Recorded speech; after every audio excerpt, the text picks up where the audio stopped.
manage people, and I see no support from the organization in managing my people, either through practices or tools, institutionalization, career growth opportunities, all kinds of processes that progressive organizations would have, I'll be lost. How do I manage all my people? My customer seems to be happy today because of what we deliver through our process capability, but how do I make this sustainable?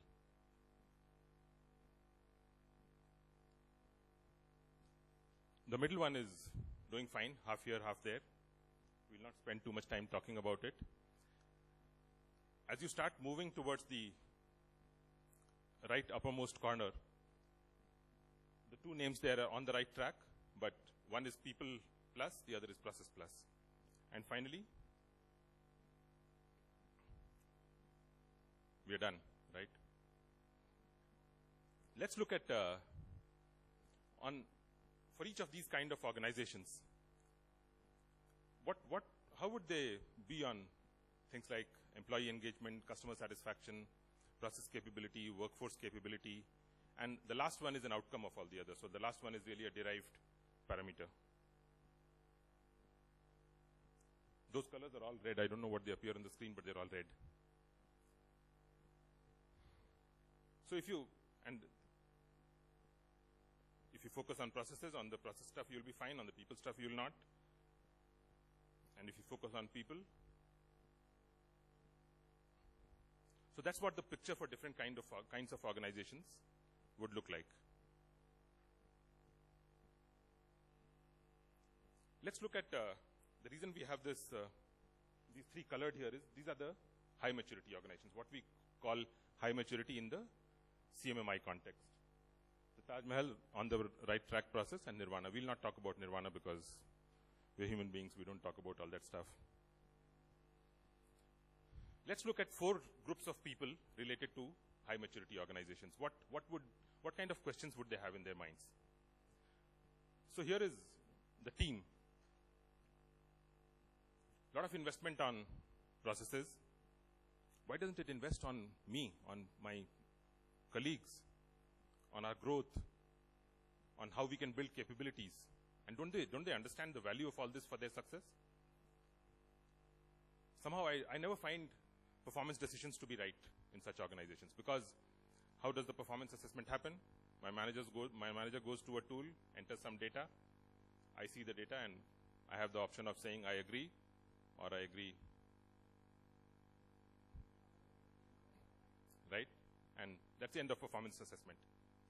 Most such organizations with low focus on workforce capability development, you would find that the one thing that matters most in performance assessment would matter least in such organizations, which is good, objective, comprehensive goal setting. Very little time is spent in that. All of the time would be spent on rating and arriving at some numbers and so on and so forth. But the one thing at the beginning, good, comprehensive, objective goal setting will either be absent or will be carried out in name. So people in such organizations are likely to have questions like, am I here for the long term? And the same for managers. In fact, the managers will have additional questions, because not only are they worried about why they can't see where they are headed, they have no support to manage their own people as well. So I'm a high maturity organization, yes. I can see all the benefits coming from the model such as CMMI, but I can't see much that's going to happen to me in the long term. Why am I here? And the customers, they see good stuff coming out because high maturity organizations have good processes to support what they do. They see a lot of benefits coming out of that. But they have a 10 people team this month. Next month, 3 of them are gone. Month after that, 3 more gone. So they have a high rate of churn, and the customers are worried. And if customers get worried, we know what happens, right? They pull out. And if they pull out, long-term success is endangered. What about the management of such organizations? That's, to me, and I've been on both sides, so I can share with you examples of what happens with managements of such organizations. So let's say there's a person who's a test lead, let's say a test analyst, to take an example. So this person has been doing testing. So started by executing some test cases, moved up and started writing some test cases, started developing test scenarios and so on, and now the person believes that I understand enough of the application and the domain that I work in for me to pursue a career, and that career seems to interest me, of becoming a business analyst. A very common example, right? People from testing, once they acquire a lot of expertise, some of them do decide that they want to pursue a career as a business analyst. So this person comes to the management, let's say, quote unquote management. What do you want to do? I'm not happy with my career development. Why? Because I don't see much for myself. What do you do? I do testing. So why are you saying you don't have a career? You can become a test manager.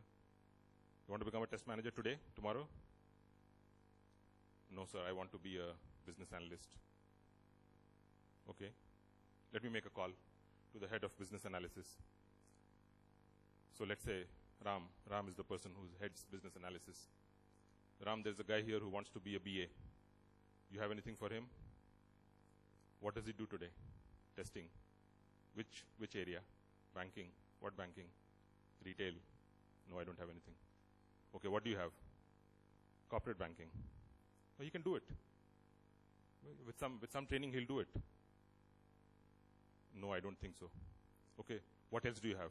Investment banking. Yeah, let's put him there.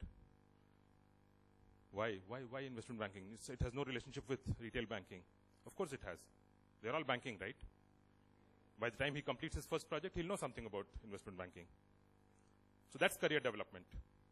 So this person who wanted to become a business analyst in the area of banking is now going to work on an investment banking project where he will be proposed to be a business analyst for an area in which he has never worked. So we are sowing the seeds for disaster, for the company, for the project, for the person, for everyone. And if the guy has the temerity to ask more questions, as a financial software company, we have a lot of information security rules.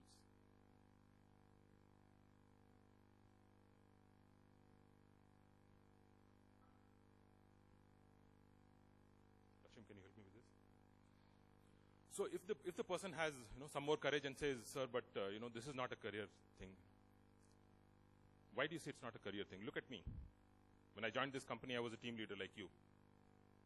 See where I am today. And you say there's no career in this company? So isolated examples do not become a substitute for consistent practices. Isolated examples will be there all over the place. But the point that I was trying to bring out is that in organizations such as this, the management layer is the one which finds it most difficult to come to terms with the fact that all the investment that they have done in high maturity practices is not solving all their problems. Because they believe that, we have made investments, big investments, right? Didn't Guru stand there and say yesterday that, you're a great organization, CMMI level 5? Right, but Guru said nothing about your people practices, right? Guru said something about your process capability and your process improvement journey.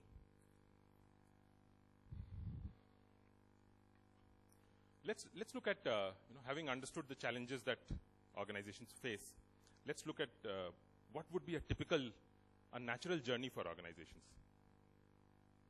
on the 9-box framework, as we have called it. So success through miracles, let's say that's the starting point. The first natural journey would probably be process rather than people. Because both of these are based in the process maturity framework, right? On the maturity framework that has been defined by the SEI. But implementing it is probably easier to start on the process rather than on the people. Why? Because people are human beings.